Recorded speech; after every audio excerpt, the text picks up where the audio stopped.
SER Podcast.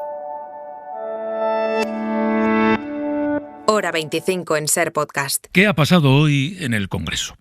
Lo que ha pasado es que después de unas elecciones impecables, pese a la porquería que algunos quisieron esparcir, los partidos políticos, todos legales, han negociado la composición de la mesa del Congreso.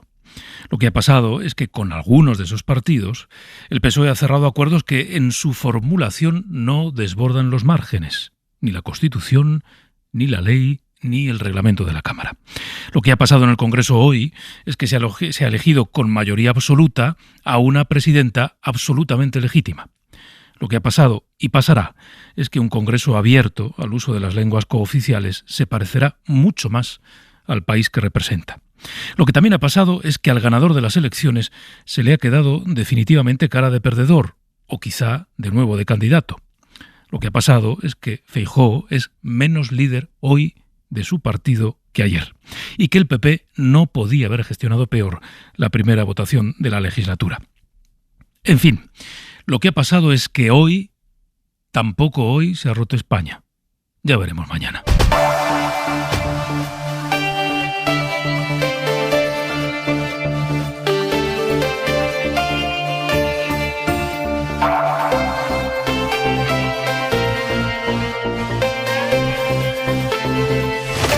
Si usted ha cogido hace 5 minutos la correa del perro, la ha atado al collar, ha salido con su mascota a la calle para dar un paseo y se ha llevado los auriculares para escuchar Hora 25, una noche como esta, de un mes de agosto, de un 17 de agosto, eso quiere decir que quiere saber qué ha pasado hoy.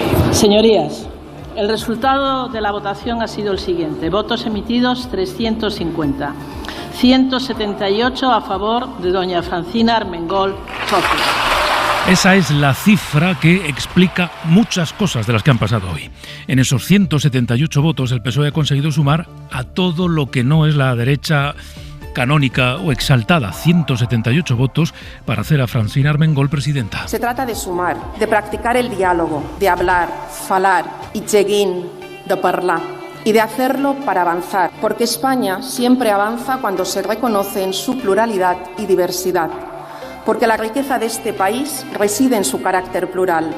Para ello debemos abandonar los miedos, huir de las divisiones, escapar de posiciones uniformes que nos empobrecen y asumir que esta es la España real y que es mejor. El PSOE ha acordado hoy con los partidos independentistas que se hablen las lenguas cooficiales en el Congreso, que se reconozca a través de una ley el uso del catalán en otras instituciones y estamentos del Estado, que se lleven esas lenguas a Europa y que se abran comisiones de investigación en el Congreso sobre los atentados de Barcelona o las cloacas del Estado. Y algo más, en el caso de Esquerra, esa frase que dice que se comprometen a seguir con el proceso de desjudicialización del conflicto político. Celebramos el compromiso de avanzar en una completa desjudicialización a través de todas las herramientas legales y jurídicas. Y si son todas las herramientas legales y jurídicas, entendemos que esto implica que puede ser y tiene que ser también una ley de amnistía. Entendemos, decía Oriol Junqueras, y claro, en el entendemos cabe todo, porque el PSOE entiende otra cosa, luego lo vamos a escuchar, y el Partido Popular sospecha. Si hoy el independentismo con menos fuerza parlamentaria tiene en su mano el futuro de nuestro país, es porque Pedro Sánchez está dispuesto a ello y está llevando a cabo cesiones que los españoles debemos de conocer. El PP y Vox hoy han reñido. Vox estaba molesto, aparentemente con motivo, después de que el Partido Popular se negara a darle un puesto en la mesa del Congreso.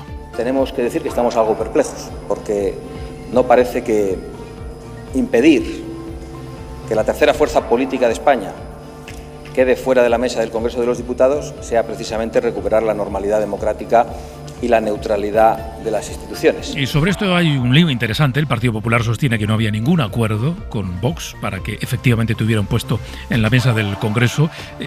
Vox, lo acaban de escuchar, sostiene que no entiende por qué el Partido Popular ha bloqueado esa opción.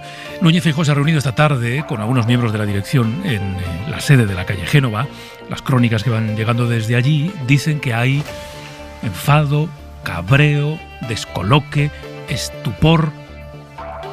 A ver qué ocurre, porque incluso, cuenta por ejemplo el Confidencial, se ha valorado la posibilidad de si Pedro Sánchez consigue la investidura, convocar un congreso del Partido Popular para reforzar a Feijóo como líder. En esas están ahora en el Partido Popular, al poco tiempo de que Feijóo llegara al liderazgo y muy poco tiempo después de ganar unas elecciones. Mañana el Rey recibe a la presidenta del Congreso, luego ha convocado la primera reunión de la mesa. A las 9:20 estará en Hoy por Hoy con José Luis Sastre. Hoy seguimos muy pendientes de la evolución del incendio de Tenerife. Hay 10.000 personas evacuadas o confinadas, hay casi 3.000 hectáreas afectadas y vienen días difíciles. Pedro Martínez es jefe de los servicios forestales del Cabildo de Tenerife. Las previsiones no son a corto plazo. Nos entra una nueva ola de calor de menores bastante más suave que la anterior, con un cambio de tiempo para este fin de semana.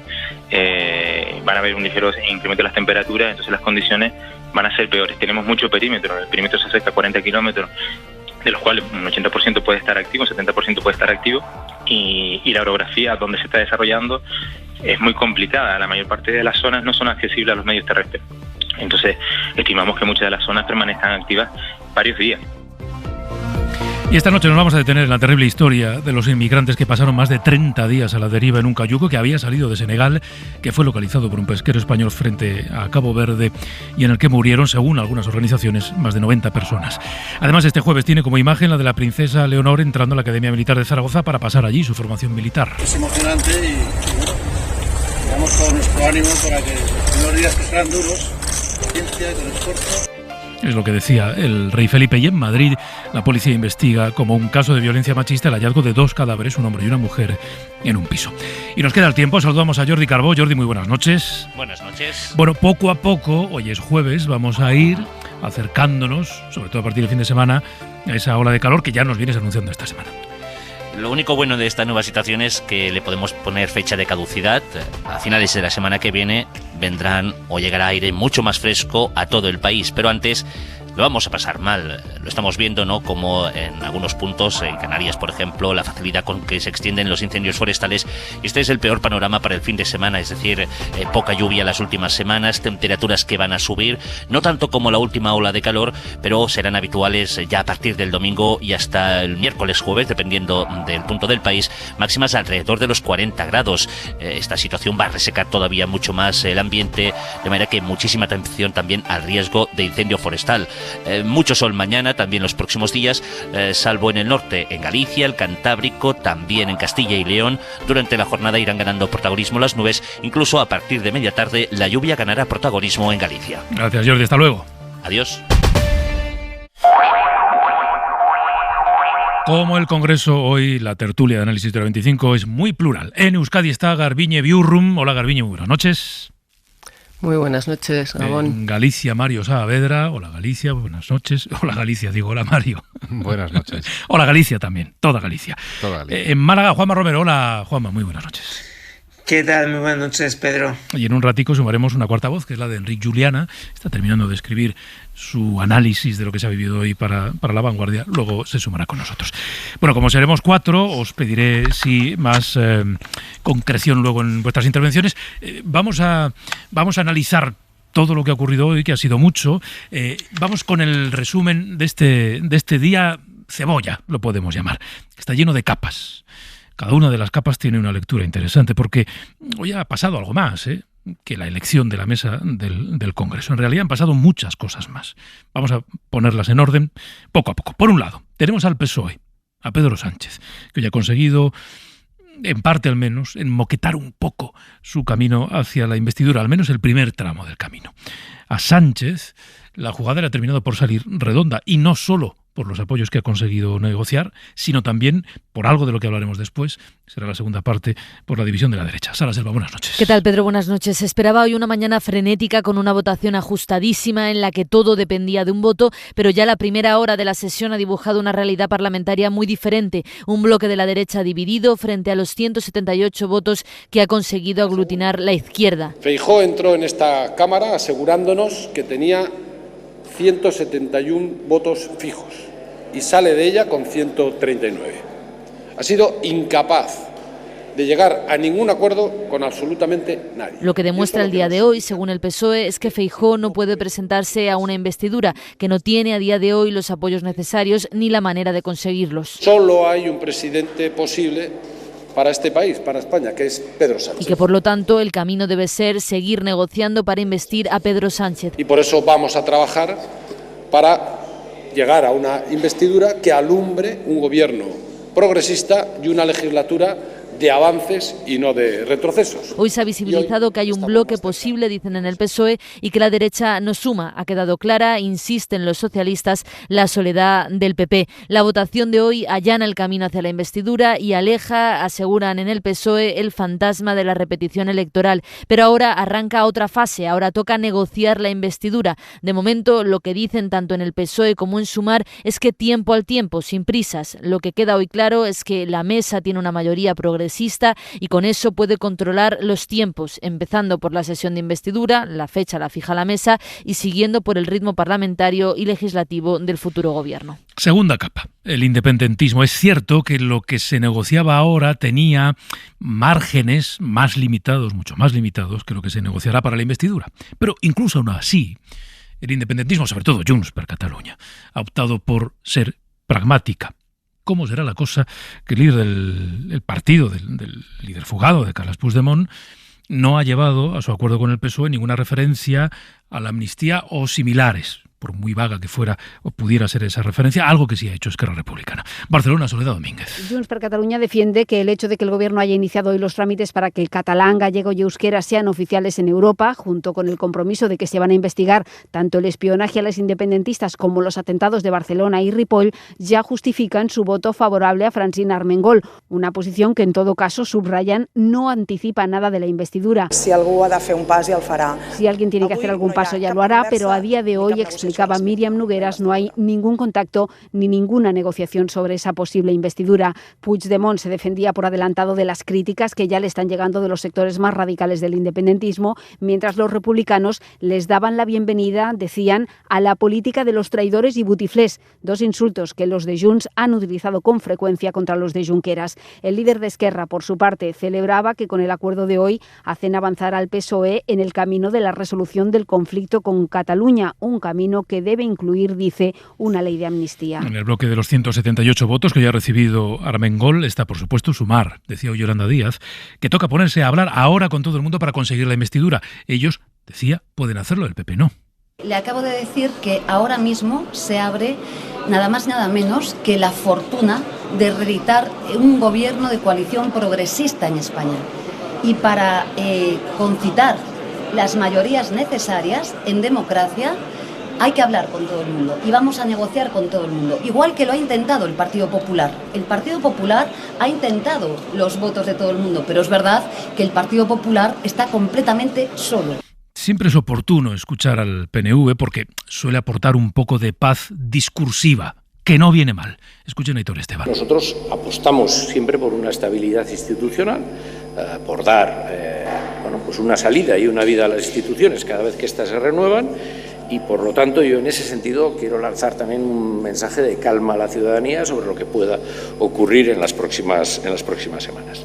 Calma, decía Aitor Esteban, no viene mal la calma. Bildu recordaba lo que está siendo una especie de lema, de eslogan de muchos, que lo de hoy era importante, pero que lo difícil empieza a partir de ahora. Merche Izpurúa. No lo sé, es un punto de partida el de hoy y ha marcado ese punto de partida. Veremos, yo creo que la negociación de verdad empieza ahora y es lo que veremos en las próximas semanas. Bueno, es un punto de partida. Esto había que hacerlo y esto se tenía que dar para que se posibilitara la investidura. Entonces, desde ese punto de vista, es positivo lo que ha ocurrido hoy. Venga, algo más y hacemos un primer alto para el primer análisis. El independentismo catalán ha conseguido, en esta negociación, que el Congreso suene, por fin, como suena el país. Con acentos, esto ya ocurría, pero además con lenguas diferentes. De hecho, Francina Armengol ha querido que ese sea uno de sus primeros compromisos como presidenta. Quiero manifestar mi compromiso con el castellano, el catalán, el euskera y el gallego y la riqueza lingüística que suponen. Y quiero anunciarles que esta presidencia permitirá la utilización de todos esos idiomas en el Congreso desde esta sesión constitutiva. Bueno, paramos primero aquí. Vamos a aportar un primer análisis, una primera reflexión a estas dos capas de la cebolla. El resultado que obtiene hoy el Partido Socialista en esta primera votación de la nueva legislatura Y los acuerdos que ha alcanzado con el independentismo, fundamentalmente con Junts, era la gran incógnita. De hecho, el relato que se había venido construyendo estos días es que Puigdemont y su partido lo estaban poniendo difícil, muy difícil en la negociación. Después de ver cuáles son los compromisos adquiridos, da la sensación de que las dificultades eran menos, o al menos en esa negociación Junts ha optado por aplicar cierto pragmatismo en sus peticiones, circunscribirlas a algunas de las decisiones que se pueden tomar en el marco del Congreso de los Diputados, y a este paso, que puede quedar solo en lo simbólico, porque el camino que se abre en Europa para poder, modificar las normas y permitir el uso de lenguas cooficiales es un camino complejo, es un camino que puede ser larguísimo, y que incluso puede acabar en nada. Pero ese paso está dado. En fin, un primer análisis sobre esta doble dimensión PSOE y sus acuerdos con el independentismo. Garbiñe, empieza por ti. Bueno, pues sin duda es un día importante. Anoche yo tuve la fortuna inmensa de no tener que participar en esta tertulia porque no habría sabido qué decir. Hoy es otra cosa. Y visto ya cómo ha terminado, bueno, pues yo creo que encaja con muchas de las previsiones que ya se hacían, ¿no? Con esas que venían diciendo que en Ferraz había mucho optimismo porque lo daban por hecho. Y realmente, por otra parte, pues efectivamente a mí también me ha sorprendido que de alguna manera los acuerdos a los que ha llegado Junts pues sean del nivel que son. 2 comisiones de investigación sobre Pegasus en relación con los políticos catalanes y el tema de los atentados de los que hoy se cumple el más aniversario, ¿no? El 17 de agosto en Barcelona y Cambrils. Y luego el tema de las lenguas cooficiales. Yo me alegro infinito del tema de las lenguas. Habría deseado, como tengo doble lengua, la de castellano y el euskera, bueno, pues comprendo perfectamente este tema y a mí me habría gustado que esto hubiese sido algo natural y no de alguna manera forzado por una negociación. Es cierto que el Partido Socialista tenía, entre comillas, fácil prometer ciertas cosas. Seguramente, bueno, no sé cómo habrán sido las negociaciones, es posible que algún día lo sepamos, yo querría saberlo.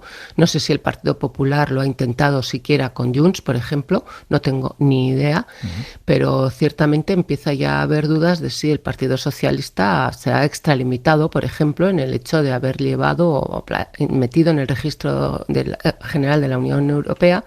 Esta mañana, creo que a las 6:47 horas, ese escrito solicitando una modificación del reglamento de la Unión precisamente para introducir el uso de estas lenguas cooficiales nuestras, el galego, euskera y el catalán, en el sentido de que sería algo que se extralimita de lo que es el despacho ordinario de asuntos que competen exclusivamente a un gobierno en funciones. Bueno, en definitiva, que ayer las caras de Sánchez y de Feijóo eran unas, seguramente bastante parecidas, y hoy son algo que no tienen nada que ver. No sé si se halla en el camino a la investidura o no, pero desde luego hoy era un día importante. Era una condición imprescindible que hoy salieran las cosas así, aunque seguramente todavía no sea suficiente, pero desde luego se da un paso importante. Era un match point que se ha salvado de alguna manera. Juanma. Sí, a ver, yo creo que investidura no sabemos todavía si la tendremos, pero es verdad que un paso más cerca sí estamos. Creo yo. Es cierto que todavía queda mucho por conocer y, como decía el portavoz del PNV, mucha tela por cortar, pero creo que estamos un paso más próximos. Primero porque la derecha, desde luego, hoy se constató su fracaso absoluto. 2, porque es verdad que hemos visto que hay cierto pragmatismo en Junts, al menos lo hemos visto hoy.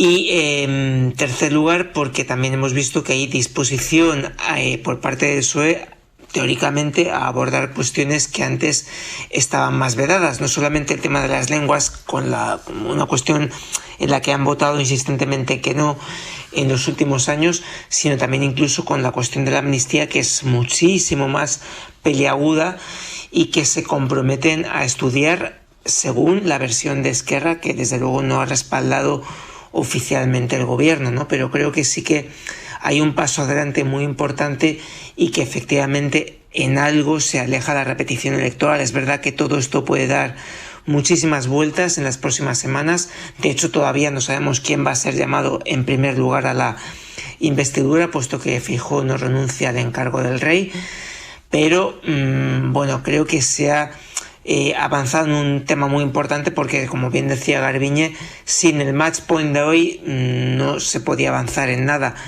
en la investidura de Pedro Sánchez, ¿no? Por lo tanto, esto despeja una incógnita muy importante y sin ella no tendríamos, desde luego, ninguna posibilidad de que hubiese una investidura del presidente del gobierno en funciones. Claro, luego hablaremos de la situación en la que queda el Partido Popular, personalmente además Núñez Feijóo al frente del Partido Popular después de lo que ha ocurrido hoy, pero como os decía antes, pues, el foco lo ponemos primero en lo que ha conseguido el PSOE y en la posición que han mantenido los partidos independentistas, fundamentalmente Junts, que, insisto, era la gran incógnita que permanecía abierta no ya anoche, sino a primera hora de esta mañana, Mario. Tú decías al principio, Pedro, que al ganador se le estaba poniendo cara de perdedor, a Feijóo. Yo añado quizá que se le está poniendo cara de oposición. Igual me estoy aventurando demasiado, pero es verdad que la lógica dice que lo único que ha ocurrido hoy es una condición necesaria, pero no suficiente. O sea, tenían que conseguir la mesa del Congreso, pero esto no garantiza nada. Pero yo creo que la política también son sensaciones y son inercias, y estados de ánimo y visualización de cosas. Y yo creo que hoy se ha visualizado de forma palmaria que el PSOE, desdiciéndose de prácticamente todo lo que había votado unos meses atrás, es capaz de formar mayorías negociando.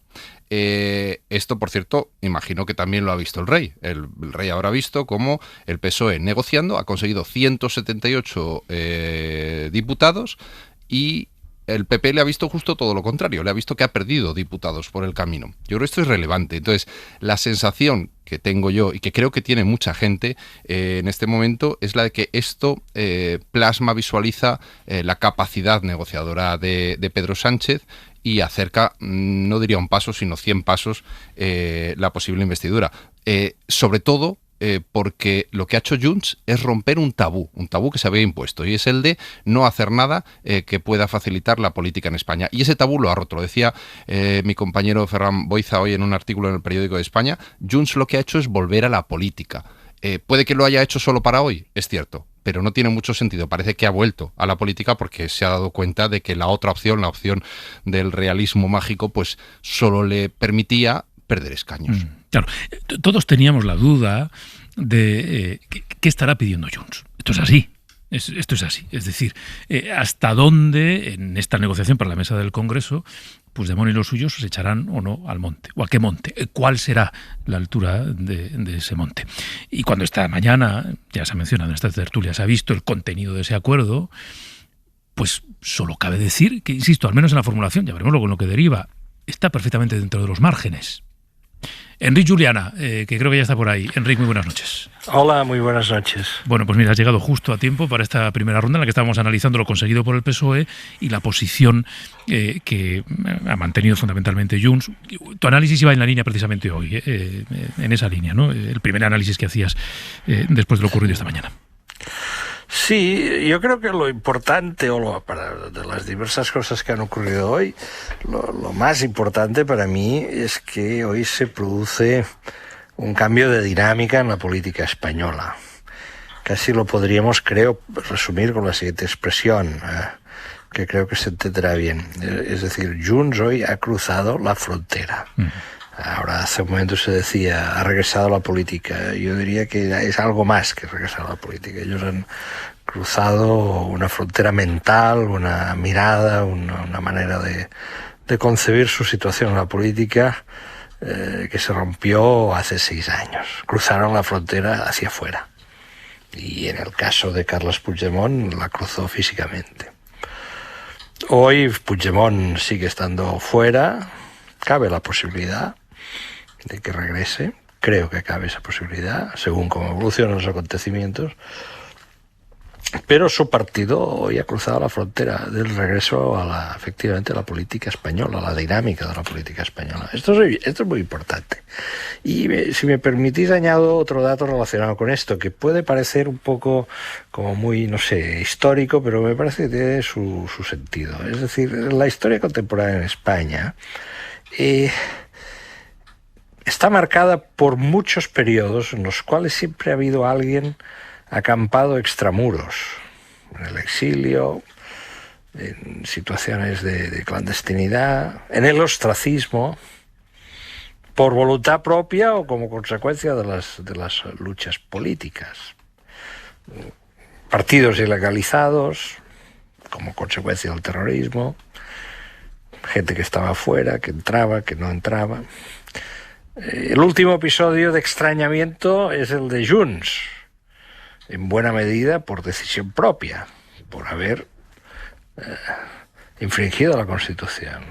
Bien, en estos momentos, si este proceso que se ha iniciado hoy culmina en las próximas semanas y meses, si este cruce de frontera otra vez se consolida, podríamos decir que no habrá en España ningún grupo o corriente política representativa que se haya acampado en los márgenes. Todo el mundo estará dentro. Todo el mundo estará dentro. Y eso, que puede parecer como algo banal o simple, no lo es, si repasamos muy bien la historia de nuestro país. Es interesante este foco que pone ahora Enric, y bueno, de este hilo os pido, Garbiñe, que sigamos tirando, ¿no? De las consecuencias a futuro que puede tener el paso que hoy, en lo puramente parlamentario, ha dado Junts. Pues yo decía antes que me alegraba de no haber estado anoche en la tertulia y sigo alegrándome de no tener que estar en la víspera de una hipotética investidura, por lo menos si se está en la misma situación de indefinición o de duda o de incertidumbre que había anoche, por ejemplo, ¿no? Yo creo que Junts, cuando se dice que ha vuelto a la política, bueno, de alguna manera ha perdido, entre comillas, la virginidad, ha entrado efectivamente en una dinámica de Estado.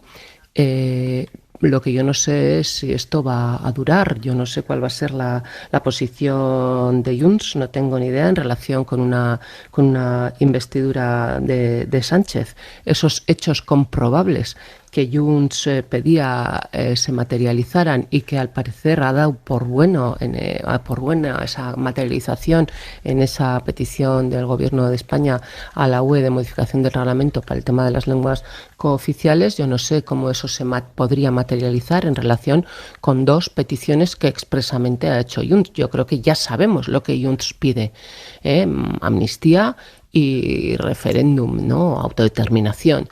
No cualquier referéndum. No es lo mismo un referéndum sobre, en fin, que autodeterminación. Yo creo que lo que ha dicho es amnistía y autodeterminación, y yo no sé cómo va a poder salvar ese escollo, porque son sus propias palabras. Unas palabras que, por otra parte, bueno, pues hoy ERC, en esta ceremonia de la confusión que ha sido esta mañana, antes de las 10 horas por lo menos, RC incluso en un comunicado había dicho que se había llegado a algún acuerdo en relación con una posible ley de amnistía, y luego, bueno, pues apelando a un error lo ha borrado. Por lo tanto, bueno, vamos a ver un poquito qué pasa. Está el 11 de septiembre también de por medio, está esos grupos de la sociedad civil, esa parte de la sociedad civil catalana también presionando mucho, y yo no sé si esto va a llegar hasta el final. Es que lo desconozco absolutamente. Pero yo creo ayer que eso, no habría sabido qué decir y hoy no sé qué decir respecto sobre a la investidura. Y a lo mejor Junts hace eso, dice, bueno, he salvado esto, pero aquí ahora ya me resulta imposible llegar a más. Supongo, Mario, que estamos todos un poco así, ¿no? En eso, ¿no? En este terreno de la incertidumbre, de, bueno, que haya sido, yo os digo, pragmática en esta negociación, no presupone que lo vaya a ser en la próxima. Yo no estoy tan ahí, ¿eh? Yo estoy un poquito más confiado de que uno no cambia el idioma, la forma de jugar, para luego dar otro volantazo 2 semanas después. A lo mejor me equivoco, a lo mejor es una estrategia cruel de Junts para ahora hacer creer que sí, pero dentro de 2 semanas que no me, en teoría de juegos no me encajaría mucho, ¿no? ¿Por qué iba a hacer eso? ¿Por qué iba a parecer, por qué iba a tragarse las críticas de las organizaciones más independentistas que ya empieza a haber, para luego después dar otro golpe de timón por quizá no alcanzar todo lo que sabe? Él ya sabe hasta dónde puede pedir, entiendo que lo sabe, parece que se ha convertido en un actor racional. Hablaba Garbiñe, por ejemplo, de la carta que ha escrito José Manuel Álvarez, el ministro de Exteriores, que en realidad, si no me equivoco, es una carta que ha escrito a la presidencia del Consejo de la Unión Europea, o sea, al propio Pedro Sánchez, ¿no? Y que lo que hace es de una forma simbólica. Sí. Claro, de una forma simbólica. O sea, no me ha parecido que haya dado tanto. Las comisiones, es verdad que el PSOE había votado en contra de las 2 comisiones. Por cierto, estoy deseando que haya una comisión de Pegasus porque nos queda todo por saber sobre ese asunto. La comisión del 17A es un poco más distinta, pero bueno, son cosas que tampoco son, es no oponerse, ¿no? En la mesa del Congreso. Creo que no ha conseguido tantísimo, creo que sin embargo yo noto que se ha convertido en un actor un poco más racional, pero bueno, quizá es optimismo antropológico. Juanma. Sí, la verdad es que anticipar los pasos que pueda dar Junts en las próximas semanas es muy complicado porque efectivamente no sabemos si, como dice Mario, es una estrategia cruel de permitir hoy la mesa para luego dentro de unas semanas decir que no a la investidura de Pedro Sánchez, o bien porque es un preludio de lo que vamos a tener después. Yo creo que también ellos eran plenamente conscientes de que si cerraban a cal y canto la posibilidad de que la mesa fuese controlada por las fuerzas progresistas, se acababa toda negociación y por tanto Junts salía del foco porque nos íbamos prácticamente a elecciones, ¿no? Yo creo que por eso también han hecho el cálculo de que tenían que mantener abierta la puerta de la negociación y la única forma era esta. Pero es verdad que ha sorprendido que entre sus acuerdos no figure, por ejemplo, la cuestión de la amnistía, que sí que cita, por ejemplo, Esquerra, aunque luego se ha desdicho de este asunto y bueno, lo ha enmascarado un poco más, ¿no? Pero sí que es verdad que ha sorprendido esa mayor casi tibieza por parte de Junts, de lo cual hay que felicitarse, ¿no? Y como bien decía Juliana, el hecho de que fuerzas que antes acampaban extramuros del sistema vuelvan a él es una gran noticia, ¿no? Porque además cuando le ha ido mejor al catalanismo político ha sido precisamente pactando con la fuerza gobernante en España. Pero ya digo que es muy complicado el saber qué camino se está recorriendo porque, seamos francos, estamos bastante ayunos de información. Ayer mismo, como decía Garbiñe, no teníamos ningún tipo de información al respecto de cuál era el objeto del acuerdo, ¿no? Y ahora mismo seguimos bastante vacíos, ¿no? Porque no hay entrevistas, hay una total discreción, un manto de absoluta reserva sobre aquello de lo que se está hablando. No sabemos cuánto de avanzadas están las negociaciones para la investidura, porque no me creo que no se haya hablado de asuntos más medulares hasta ahora. No, seguro. Vamos bastante a ciegas, no sabemos cómo han profundizado y si vamos a una investidura en octubre o bien vamos a una investidura en septiembre o en diciembre. Nos quedan muchas respuestas por saber. Sí, está claro. Voy contigo, Enric, para cerrar ya este capítulo. Yo voy a añadir otro elemento más porque estamos planteando, yo creo que con acierto, las hipótesis sobre qué es lo que puede pedir Junts en una negociación sobre la investidura, cuál puede ser su grado de exigencia, pero habría que añadir otro elemento fundamental, o quizá más fundamental. Bueno, habrá que saber cuánto está dispuesto a dar Pedro Sánchez, que en el fondo Pedro Sánchez sumar, si la negociación es con el gobierno que plantea repetir, que en el fondo es otra de las claves de toda negociación, lo que uno pide y lo que puede conceder el que está en disposición de conceder. Enric, y cerramos este capítulo y hablamos del Partido Popular. Enrique, ¿estás por ahí? Está. Sí, bueno, yo insisto en lo que os decía hace un momento. ¿Sí, hola? A ver, que creo que tenemos un poco de retardo. Hagamos una cosa. Mientras recuperamos la comunicación, colgamos y volvemos a llamar, que es la manera que tenemos de recuperar en condiciones esa comunicación. Avancemos y así, a la vuelta ya le doy la palabra a Enric, mirando al Partido Popular. Más capas de este jueves cebolla, les decía, más consecuencias de la votación de esta mañana. El ganador de las elecciones ha visto hoy cómo en una parte de la sociedad, no sé si además en una parte de sus votantes, quedaba fijada más bien la imagen o el aspecto de perdedor. Las caras eran hoy un espejo, incluso un escaparate.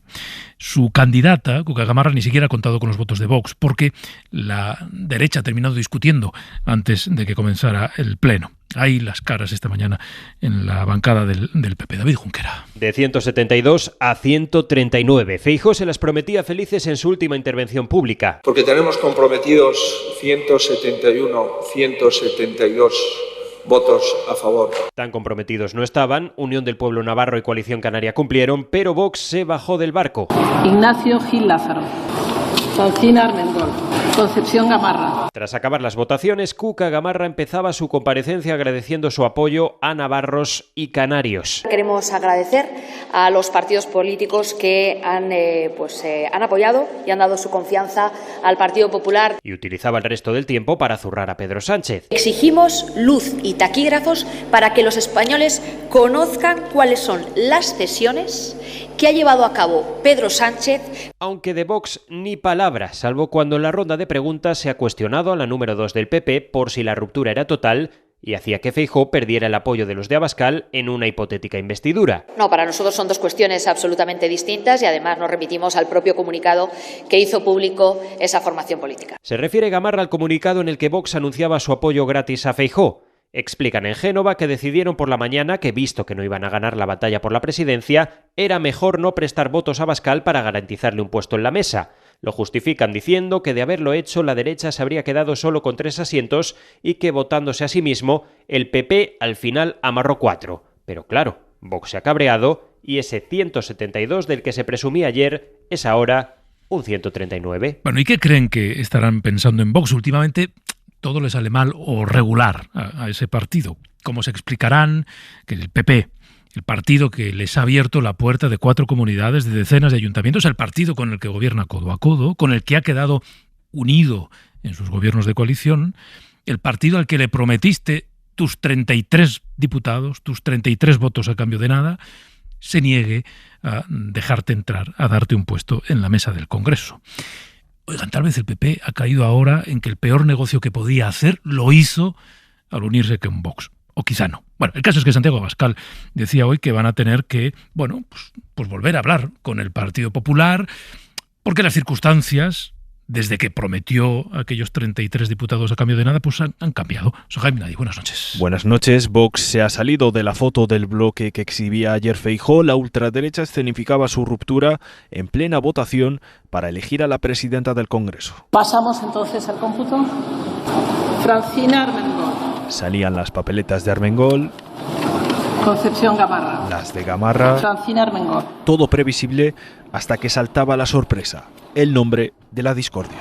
Ignacio Gil Lázaro. Los 33 diputados de Vox han ido por libre, han votado a su candidato, a Gil Lázaro, y no a Cuca Gamarra, y aunque la investidura de la Popular era una quimera, dejan solos en el bloque de la derecha a PP, UPN y Coalición Canaria con 139 diputados frente a los 178 del bloque progresista. Su dirigente Abascal lo achacaba a la falta de generosidad de los populares con la tercera fuerza del país. Tenemos que decir que estamos algo perplejos, porque no parece que impedir que la tercera fuerza política de España quede fuera de la mesa del Congreso de los Diputados sea precisamente recuperar la normalidad democrática y la neutralidad de las instituciones. Nosotros vamos a volver a hablar con el Partido Popular para entender qué es lo que quieren hacer. Abascal ha remarcado después de la sesión que la investidura de Sánchez está más cerca, mientras fuentes de Vox aseguran que después de esta primera sesión de la legislatura, Feijóo sale hoy más debilitado. Bueno, ya hemos recuperado la comunicación con Enrique, hemos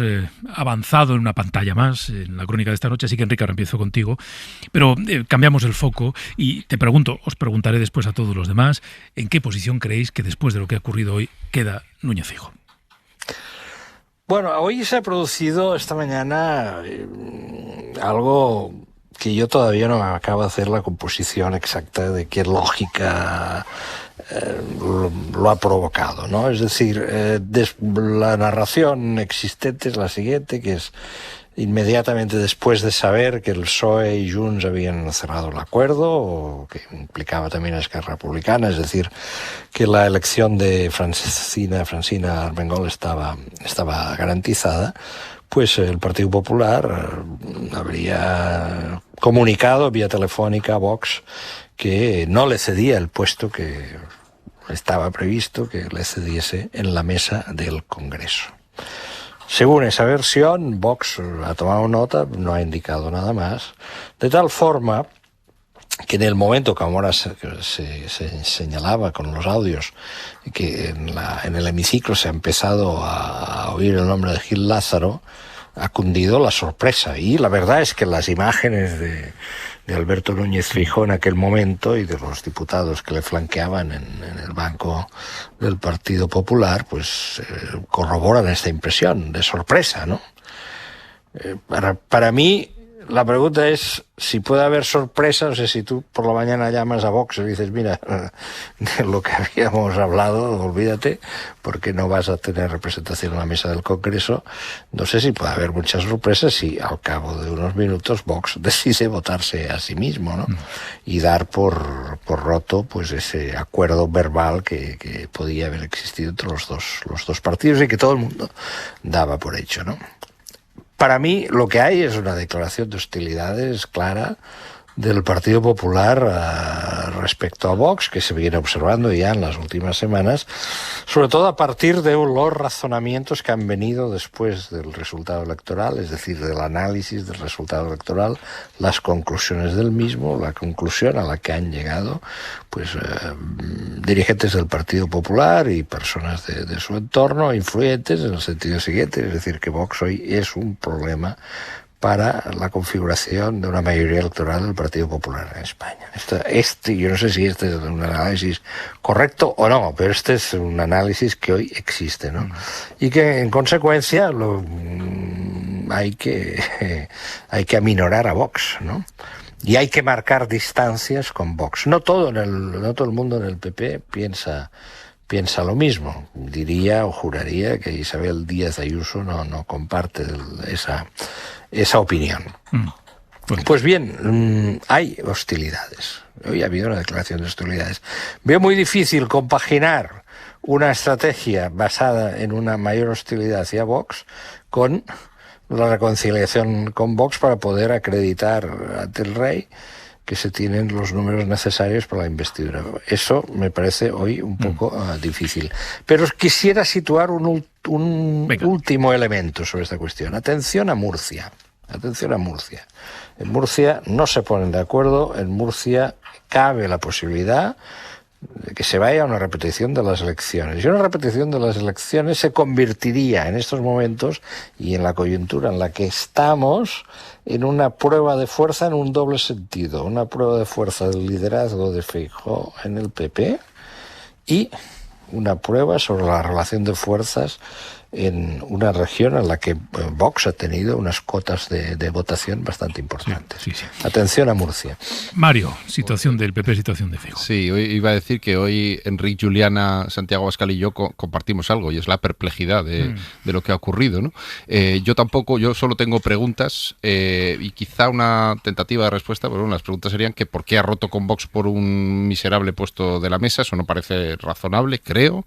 Si es un mensaje al PNV, pero yo creo que llega un poco tarde, sobre todo después de las 2 veces que de forma palmaria le ha dicho el PNV no al Partido Popular. No veo que haya ahí un resquicio, pero a lo mejor hay quien sepa más que yo, si hay algunas conversaciones en marcha, yo lo desconozco. Y quizá la punta de respuesta es que a lo mejor están iniciando un distanciamiento para los próximos años de nuevo, porque ya están asumiendo su papel de oposición y saben que ahora mismo ya no, bueno, queda Murcia, efectivamente, pero no hay mucho más que negociar, y entonces es el momento de empezar a distanciarse, a soltar el lastre para recomponer la fuerza de un partido de centro-derecha que no dependa de lo que hablábamos el otro día, Pedro, de un partido que parece que va a dirigirse hacia una ultraderecha de corte católico y más integrista, si cabe. Sí, las crónicas, ahora voy con Garbiñe y con Juanma, pero las crónicas sobre lo que ha ocurrido esta tarde en la sede del Partido Popular, Feijóo se ha reunido con algunos miembros de la dirección, describen el momento de descoloque, de estupor en el que está ahora mismo el PP, de cabreo incluso del propio Feijóo, que habría reprochado a alguno de los suyos cómo es posible que nadie me avisara de que Vox podía acabar no votando a mi candidata. El Confidencial, por ejemplo, cuenta que incluso hay quien ha planteado la posibilidad de, bueno, si finalmente Pedro Sánchez es elegido presidente, convoquemos un congreso para reforzar la autoridad de Feijóo al frente del partido. Pronto empiezan a plantear hipótesis de refuerzo. Puede salir rana, puede salir rana, sí. Garbiñe y luego Juanma. Garbiñe. Bueno, pues sí, a lo mejor se le, ya, además de cara de perdedor, o sea, con todo el respeto para Núñez Feijóo, igual se le pone cara de entrenador de fútbol, ¿no? Cuando te si alguien pretende ratificarlo en el puesto de la presidencia del Partido Popular. Yo creo que en el PP en estos momentos hay un enorme desconcierto.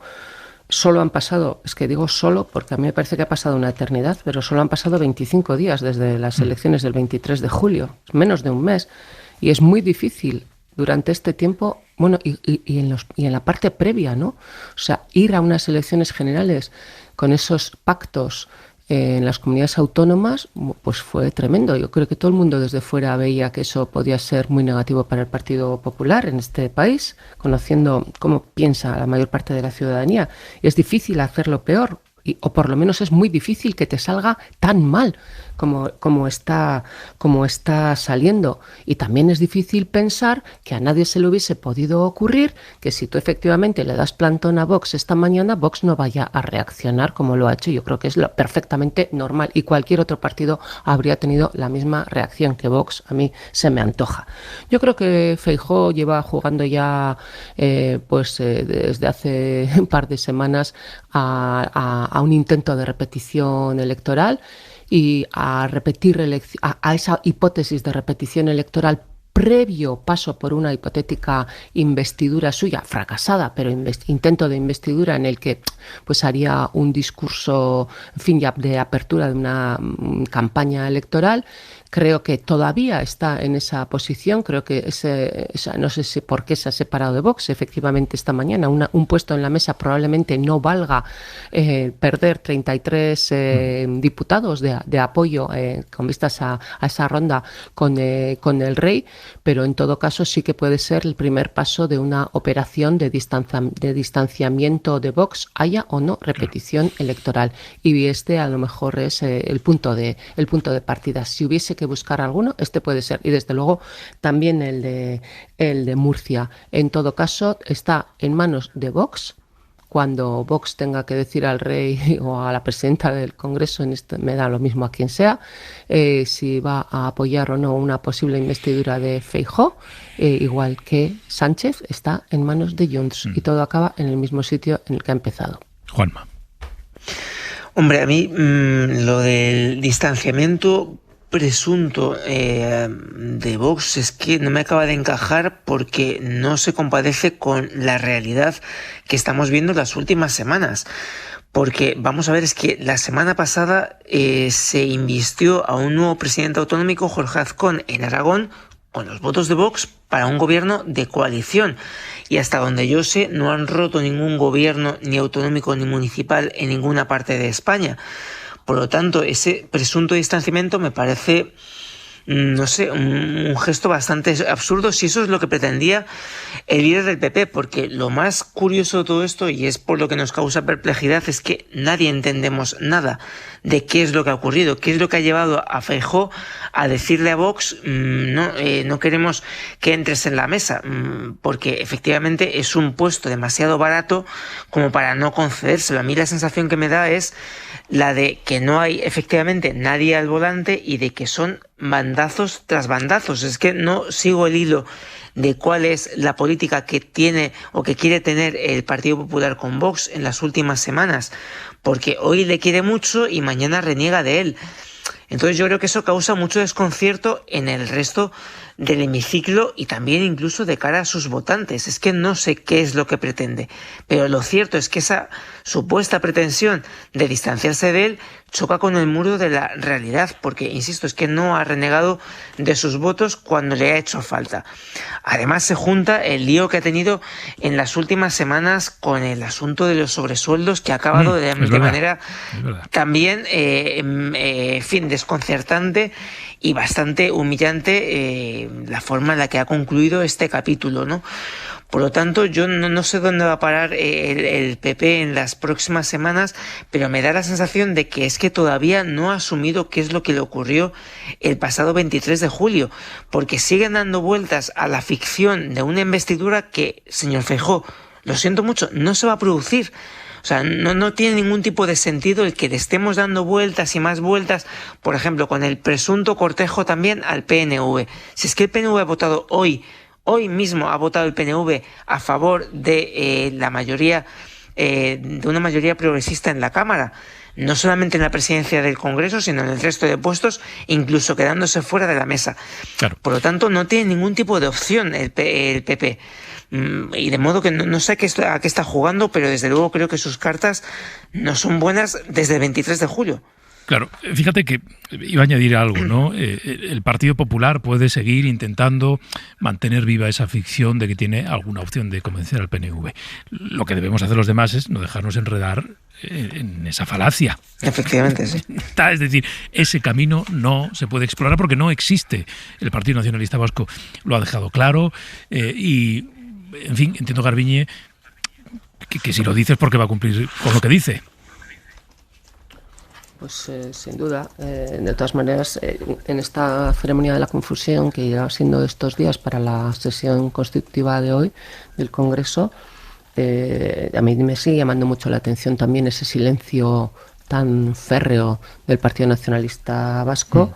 No entiendo por qué, no ha dado ninguna explicación de en qué posición estaba. Simplemente tampoco hace falta mayores honduras que no han dado otras personas u otros grupos.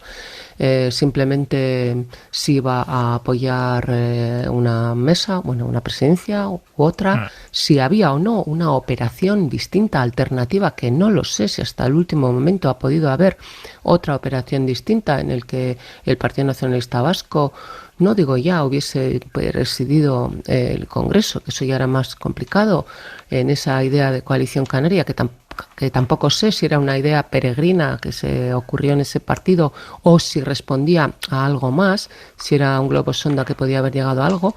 Es curioso que efectivamente se hayan quedado todos los grupos periféricos, nacionalistas, independentistas, etcétera, fuera de la mesa cuando se había hablado de esta posibilidad de hacer una mesa, digamos, más plural y más integradora, pero yo no tengo ninguna duda de que el Partido Nacionalista Vasco va a apoyar una investidura de Sánchez, que lo va a hacer con algunas pretensiones y con alguna negociación, desde luego, pero digamos de tono menor, muy materiales. No parece que haya negociado nada en este sentido ahora para la mesa, como tampoco lo ha hecho también sorprendentemente Euskal Herria Bildu. Y por lo tanto, efectivamente, comparto que el Partido Nacionalista Vasco en ningún caso puede ser considerado como un hipotético apoyo ni de lejos para un intento de investidura de Núñez Feijóo. Aquí solo está Junts otra vez, y a Núñez Feijóo solo le queda, entre comillas, la esperanza de que Junts se aleje, en términos de los que hemos hablado esta noche, se aleje nuevamente de la política y Sánchez no pueda reunir la mayoría necesaria y tenga que repetirse elecciones, en cuyo caso, pues ahí estaría esta cosa con Vox, que no sé si... yo he dicho antes alejamiento o distanciamiento, pues ya no sé lo que decir realmente. Pero bueno, el Partido Nacionalista Vasco, silencio absoluto. Sí, pero no solo, no solo PNV. Enrique, sí. No, más. Sí. Pero como me habéis preguntado por que sí. Simplemente quería dejar constancia de que esto del hermetismo ha sido algo, es decir, también incluso impropio en la tradición política española, que no se filtrara nada o absolutamente nada o prácticamente nada. Entre otras cosas porque la mayor parte de los partidos en este proceso, el PNV, el PSOE, no han querido, por ejemplo, dar entrevistas. Esto ha sido un hecho. Enrique, perdona, querías añadir. Sí, respecto a la posición del Partido Nacionalista Vasco, esa propuesta de coalición canaria respecto a la presidencia, una posibilidad de que el PNV presidiese el Congreso. Esto lo conozco bien porque yo entrevisté el domingo pasado, la semana pasada, y la entrevista apareció publicada el domingo en La Vanguardia, al presidente de Canarias, Fernando Clavijo, en la cual él formulaba esa propuesta. Esa propuesta que básicamente lo que venía a decir era lo siguiente, que era la propuesta de que el PNV estuviese en la mesa del Congreso. Entonces él lo elevaba, decía la presidencia y después añadía o la vicepresidencia. Es decir, en cualquier caso, lo que planteaba es la presencia del Partido Nacionalista Vasco en la mesa del Congreso. Y yo puedo certificar que el PNV deseaba estar en la mesa del Congreso. No en la presidencia, yo creo que ese era un poco el MacGuffin, digamos, ¿no? pero sí ocupar un puesto en la mesa del Congreso. ¿Por qué? Bueno, pues porque entendía que esa podía ser, primero, en términos políticos, simbólicos, pues esa tercera España, la España de las nacionalidades, representada en la mesa del Congreso, que no sería una novedad absoluta en términos históricos, porque en otros momentos minoría catalana estuvo presente en la mesa, y creo que el PNV también en alguna ocasión. Entonces, esto por un lado, y luego, pues por una cuestión pues de carácter reputacional, y no olvidemos pues que hay un horizonte de elecciones en el País Vasco para la próxima primavera.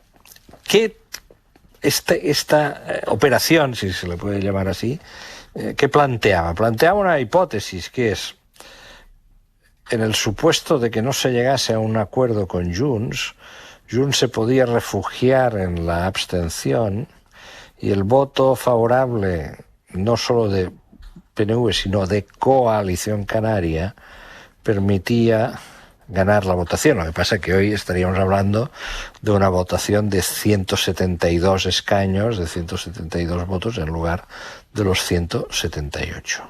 Este era el planteamiento. Entonces, en este contexto, digamos, Coalición Canaria, partido en fin, muy versátil, esto está acreditado, sí, pues se ofrecía para votar a favor de la propuesta. Básicamente ellos decían, lo abrimos a todos, pero básicamente ellos que se estaban dirigiendo al Partido Socialista, pues votamos a favor, y a Junts puede mantenerse en una posición de abstención. Lo que pasa que el Partido Socialista, insisto, y el PNV estaba interesado en estar en la mesa.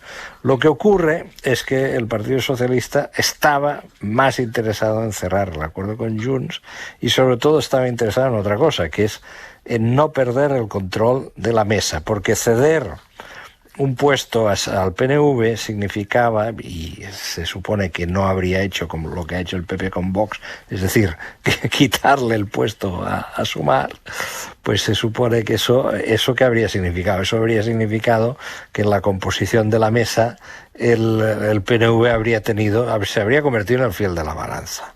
Y eso es importante en cualquier legislatura, claves. Y más en la legislatura que viene. El PSOE no ha querido renunciar al control político de la mesa, al control del tiempo político, en definitiva, que es lo que significa la mesa del Congreso. Ha dado prioridad a la negociación con Junts. Ayer por la noche la negociación con Junts estaba muy complicada, o sea, hace 24 horas no había acuerdo. El acuerdo se acabó de forjar durante la noche y hoy por la mañana. Perdóname, Enrique, que es que se me va a cerrar la ventana de la desconexión. Y si no la lanzo, tengo unas cuantas emisoras persiguiéndome esta noche desde aquí hasta mi casa. Venga, que seguimos. Hora 25. Pedro Blanco. Las 11:05 de la noche, 15 en Canarias. Esta noche con Juanma Romero, Mario Saavedra, Garbiñe Biurrun y Enrique Juliana.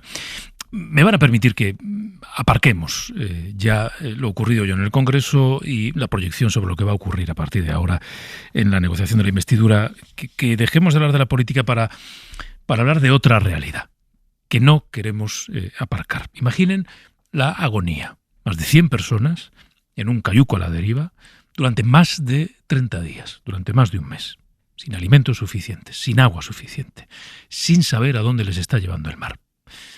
Es terrible, la historia es terrible. Los detalles los hemos ido conociendo estas últimas horas. El cayuco fue localizado por un pesquero español que encontró 7 cadáveres de las más de 90 personas que, según cuentan algunas organizaciones, habrían muerto en ese viaje. Nicolás Castellano, muy buenas noches. Hola Pedro, ¿qué tal? Buenas noches. Bueno, ese cayuco había salido de Senegal y hacía, Nico, la conocida como Ruta Canaria. 35 días de travesía, Pedro, sin rastro de ellos desde el 10 de julio y finalmente localizados a la deriva, en medio de la nada, por un pesquero español que solo pudo recuperar 7 cuerpos y llevar a los últimos 38 supervivientes hasta Cabo Verde. A medida que estos han comenzado a explicar lo sucedido a las autoridades y a sus familiares, se conocen más detalles de la tragedia. Por un lado, la Agencia de la ONU para las Migraciones, la OIM, eleva a 63 el número de muertos basándose en los datos del gobierno senegalés, que cifró en 101 los viajeros de esa piragua de pesca.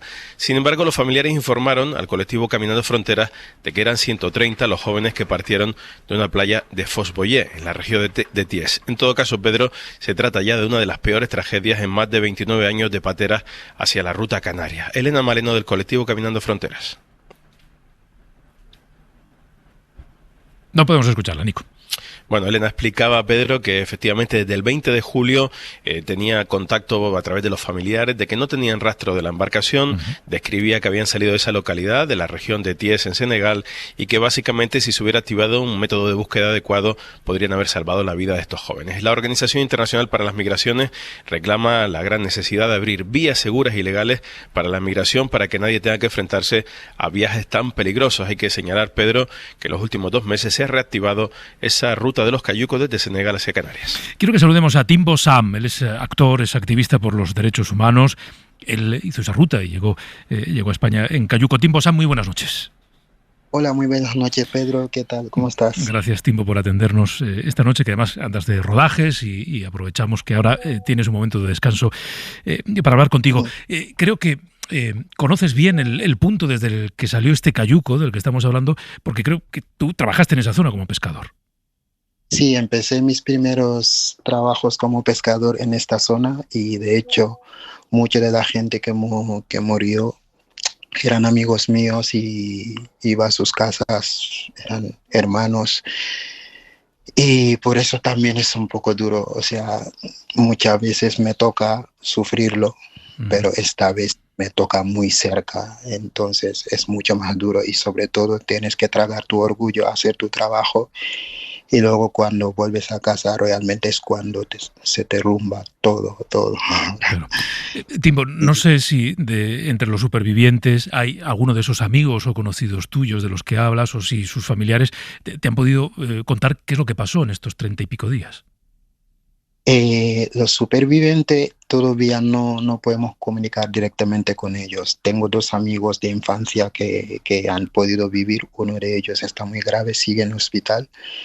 Y el otro está bien porque le he visto en videos y todo, pero hablo con la familia porque por suerte tengo contacto directo con los hermanos, amigos, y lo que me dijeron es que quedaron sin gasoil y al final no pudieron hacer nada y llevaban días sin comer y empezaron a morir uno por uno. Y hay una familia de cinco hermanos del mismo padre y madre, y murió primero el hermano mayor y de ahí el resto empezaba a morir uno al uno y bueno, yo creo que lo peor.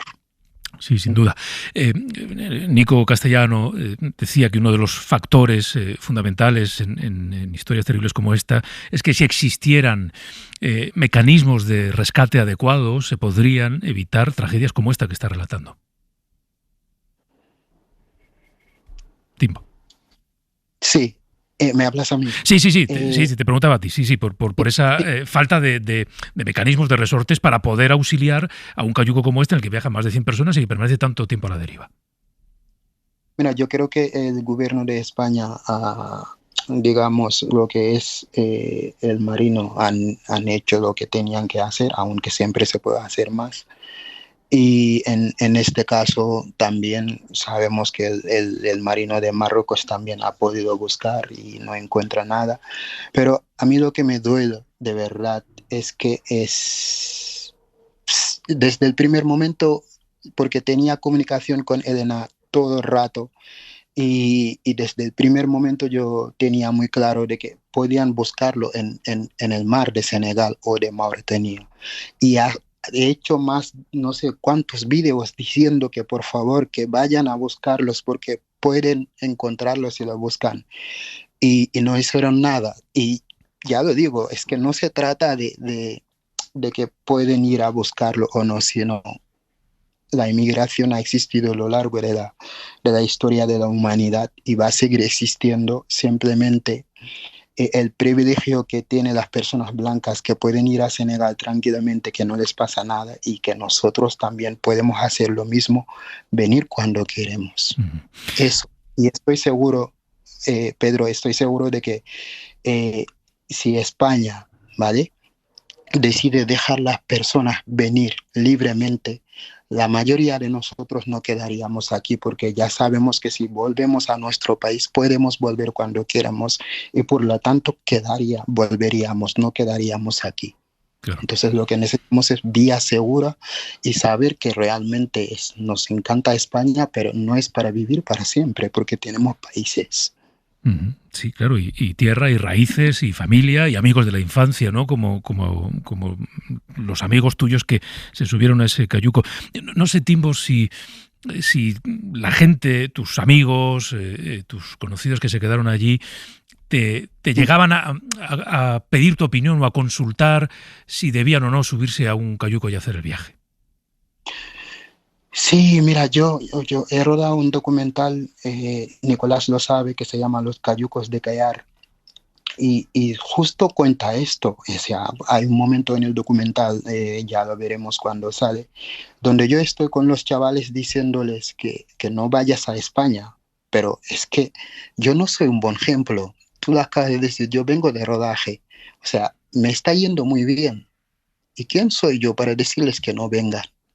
Si a mí me está yendo muy bien y me ven, quieren conseguir lo que yo he conseguido y todo lo que dejé contado, decirles que España no es como es. Yo estuve durmiendo por la calle durante meses, buscaba comida a la basura para poder comer y he conseguido los papeles después de 9 años. Pero aún así me dicen, si tú puedes aguantarlo hasta tener éxito, nosotros también podemos. Y yo no soy un buen ejemplo para decirles que no vengan. Es que no lo soy. Claro. ¿Cómo le vas a pedir a la gente que no sueñe? ¿No? Que no sueñe viendo las referencias, por ejemplo, como la tuya. Timbo, ¿qué está pasando en Senegal ahora en tu país? Porque es verdad que se está viviendo un repunte, ¿no?, en la salida de cayucos. Lo que está pasando es lo que pasa desde siempre. O sea, Pedro, yo era pescador, yo empecé a pescar desde los 11 años, pero veía como los barcos occidente venían a llevarse nuestros peces. Y lo que no puede hacer el occidente es venir a mi casa y llevarse mi pan y obligarme a quedar. O sea, entiendo que estos acuerdos los firman nuestros gobiernos porque son corruptos y son marionetas, pero es que es difícil frenar la inmigración cuando tú vienes a mi casa y llevarse toda mi comida. Y eso es el problema. Los acuerdos que tienen los gobiernos del occidente con nuestros gobiernos hace que nuestros jóvenes se vayan, porque nuestros gobiernos, nuestros dirigentes no hacen para el pueblo, hacen para ellos mismos. Y cuando uno no tiene nada que perder, el miedo desaparece. Y esta gente ya no tienen miedo de morir porque no tienen nada que perder. Nuestros gobiernos ahora mismo es una dictadura total y todas las personas que hablan cosas que no les gustan se van a la cárcel. Yo que estoy aquí hablando contigo estoy amenazado simplemente por hablar de las cosas que no me gusta del gobierno de Senegal. No puedo volver a Senegal y toda mi familia están allí, igual están en peligro, pero ¿qué hago? Callar. Yo creo que lo único que podemos luchar hoy en día y ser fuerte, seguir luchándolo, es tener libertad. Porque cuando uno tiene libertad, ya pierde todo. Ya gana a todos. Y cuando uno no tiene libertad, pierde todo. Pues, Timbo Sam, te voy a dejar ya descansar. Hoy ha sido un día largo de rodaje, quizá mañana también. Te agradezco mucho que nos hayas dedicado estos minutos aquí en Hora 25. Muchísimas gracias y Nico, lo mismo, muchas gracias por todo y nada, espero que podamos mejorar este mundo tan feo. Ojalá. Gracias. Gracias, Timbo, un abrazo. Gracias, Nicolás, que no sé si sigues por ahí. No. Sí, sigues por ahí. Venga, hasta luego, gracias. Bueno, nada, tengo 5 minutos, no tengo más, pero Mario, voy a empezar por ti. Quiero decir, son testimonios tan cargados de realidad y de humanidad y de crudeza que te dejan un poco el cuerpo del revés, ¿no? Como ha contado esa familia de 5 personas y que fueron muriendo uno detrás de otro en un cayuco, 30 días a la deriva. Es terrible. Mario. de las cosas de las que estábamos hablando, ¿no? Parecen ahora prácticamente nada con respecto a la decisión de tener que meterte en un cayuco y buscarte la vida a centenares de kilómetros, entre otras cosas por la crisis política que está habiendo en el país, ¿no? Que ha multiplicado, no sé la cifra exacta, pero por 3 o por 4 la salida de cayucos, ¿no? De Senegal. Se suponía que Marruecos estaba vigilando más, pero bueno, al final ha habido este desgraciadísimo incidente, ¿no? Creo que es un centenar de personas la que ha dicho Nico que podrían haber muerto. 90, y una muerte muy cruel, ¿no? La verdad es que te deja sin palabras y te hace replantearte muchas cosas, entre otras, pues lo que ha dicho el entrevistado, ¿no? Cómo se puede mejorar, cómo podemos hacer un poquito mejor esta situación, ¿no? Más allá de Frontex, más allá de los acuerdos con Marruecos, ¿qué otra cosa se puede hacer, ¿no? Por ejemplo, en el caso de Senegal. Juanma. Sí, la verdad es que es desgarrador el testimonio de Timbo y también de los que están viviendo situaciones semejantes, ¿no? Y es que uno se pregunta, uno se dice que poco puede aportar realmente más a ese testimonio tan horrible, ¿no? Efectivamente, el hecho de que te lances al mar sin tener nada y con todo el miedo en el cuerpo, pensando que vas a encontrar un futuro mejor, y encontrarte con esto, claro, es terrorífico, ¿no? Y efectivamente yo no sé tampoco qué más se puede hacer, seguramente que muchísimo más. Desde luego el trabajar más en las comunidades de origen y de tránsito, que es lo que está haciendo la Unión Europea, y también España es muy insistente, el gobierno, en esta lucha, ¿no? Porque no solamente basta con trabajar en destino, hay que hacerlo también en los países de origen y de tránsito. Pero en efecto, ¿no? El hecho de que te encuentres con situaciones de convulsión política como las que tienen en este momento varios países de África, ¿no? Razones por las que se han reactivado estas rutas migratorias hacen que sea un fenómeno realmente muy imparable, ¿no? Y lo decía Timbo, que en efecto nunca se va a parar la inmigración, por mucho que se esté ayudando a estos países o por mucho que intentemos cerrar los ojos a esta realidad. Va a seguir existiendo. Lo que hay que crear son vías, canales más seguros, ¿no? de tránsito hacia Europa, porque si no nos encontraremos con tragedias tan horribles como estas, que no ha sido por supuesto la única este año. El recuento de este año es absolutamente escalofriante, pero desde luego que a todos nos conmocionan, claro. Sí. A ver, déjame, es que tengo que añadir algunas cosas más porque se me va a acabar el tiempo y quiero dejarlas contadas. Una de ellas: un ataque armado en Ecuador contra otro candidato a la presidencia. Ha salido ileso de ese ataque, ha sido un ataque con armas durante un acto electoral contra Daniel Noboa. La policía de Ecuador dice que ha conseguido, con su intervención, abortar este ataque. Es uno de los candidatos presidenciales. Leí ahora que siempre lleva un chaleco antibalas porque dice que ha sufrido amenazas, que lo llevó incluso en el debate televisivo presidencial entre los candidatos presidenciales. Ha ocurrido esta noche y lo están contando ahora los medios. Y quiero que nos vayamos a Canarias porque acaban de actualizar la evolución de ese incendio, terrible incendio en la isla de Tenerife. Ya son más de 3.000 las hectáreas que se han quemado, y pendientes de los datos nuevos está Andrea Expósito. Andrea, buenas noches. ¿Qué tal? Buenas noches. Siguen directos a rueda de prensa actualizando los últimos datos de este incendio que está a punto de cumplir 48 horas desde que comenzaba el fuego en el municipio de Arafo. Ya se ha extendido a 7 municipios más, son 8 los afectados en total en Tenerife, en un fuego que sigue fuera de control. Esa es la última hora, un fuego descontrolado, aunque eso sí, ha advertido el presidente canario Fernando Clavijo que las líneas defensivas están empezando a tener efecto. En total, 3.273 hectáreas afectadas en un perímetro de 41 kilómetros. Es un perímetro muy grande, un incendio en situación crítica, fuera de la capacidad de extinción. Muy complejo ha sido esta semana, estos días, las labores de extinción por el viento y por la orografía. Durante esta noche van a seguir trabajando 200 efectivos terrestres y mañana desde las 8:30 de la mañana se incorporarán los 16 medios aéreos. Gracias, Andrea. Gracias y buenas noches. Buenas noches. Pues esos son los datos: 3.273 hectáreas afectadas en un perímetro de 41 kilómetros, que es mucho, es muchísimo. Bueno, voy a pedir perdón a Garbiñe y a Enric porque no tengo tiempo para darles un último turno de palabra, así que me lo quedo apuntado en la libreta de pendientes y en vuestro debe. El próximo día un poquito más de tiempo para vosotros. Gracias, Juanma, gracias, Mario, Garbiñe, Enrique, hasta la próxima, un abrazo gracias. a todos. Hasta la próxima, un abrazo. Hasta luego. Chao, nada, en 8 minutos el larguero, Álvaro Benito, buenas noches. Hola, Pedro, buenas noches. ¿En qué andáis hoy? Pues, a ver, hay un par de cuestiones del día que deben de saber los oyentes. Araujo, un mes de baja en el Barcelona, operados Courtois y Militao en el Real Madrid. Enseguida contamos deporte en directo. Está jugando Carlos Alcaraz en Cincinnati frente a Tommy Paul en la gira previa al US Open. En baloncesto, una España-Canadá que se está jugando, está en la prórroga en Granada, preparatorio para el Mundial de Baloncesto. Y vamos a abrir el larguero en directo desde Australia, desde Sydney, con Sonia Luz, con Jenny Hermoso, emblema de la selección femenina de fútbol, apenas 3 días de que se juegue esa final. Qué bien, que se juega el domingo. A las 12 del mediodía, contra Inglaterra, la revancha de la Eurocopa del año pasado en cuartos de final, donde ellas nos ganaron en Brighton, en Inglaterra, con Carrusel Deportivo desde las 11 de la mañana, con Dani Garrido. ¿Y qué palpito tienes? El palpito es bueno, esto ya no para nadie.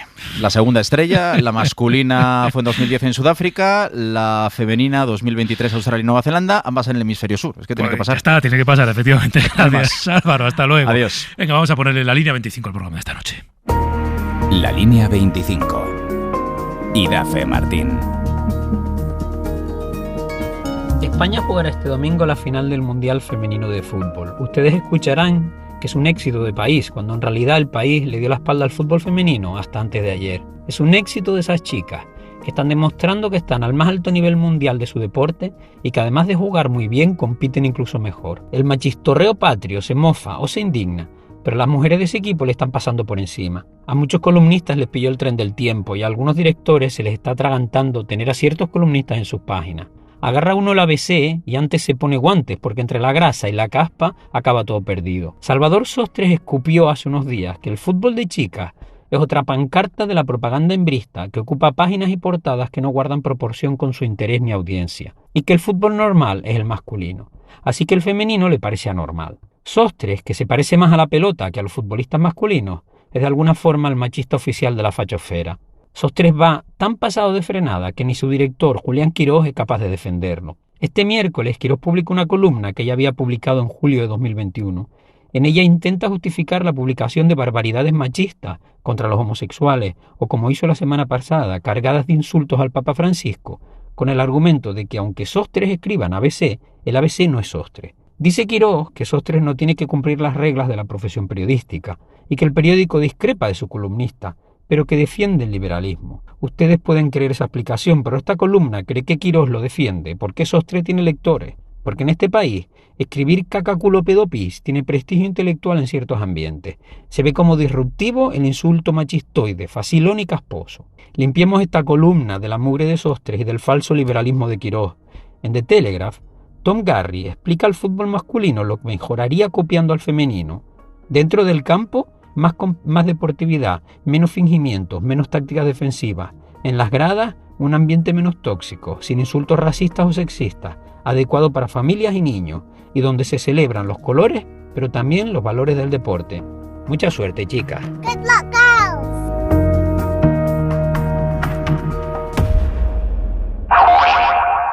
Quand on parle de héros, que dire de ces hommes qui vivent sous le manteau et qui ne sont personne? Ils gardent l'insolence contre l'ordre établi, la désobéissance comme un dernier défi.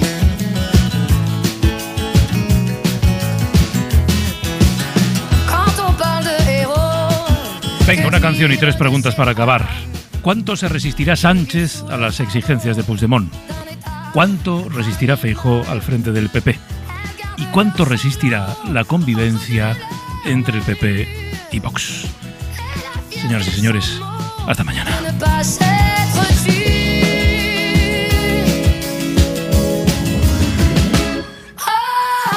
Ils attendent dans l'ombre le retour du soleil et que passe l'immonde et qu'enfin se réveille ce soleil endormi qu'on leur avait voilé, la liberté chérie qu'on leur avait volée. Ils attendent dans l'ombre le retour du soleil, ils attendent dans l'ombre le retour du soleil.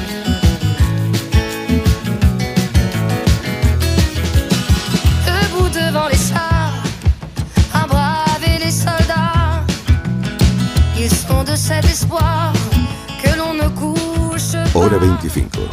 Pedro Blanco.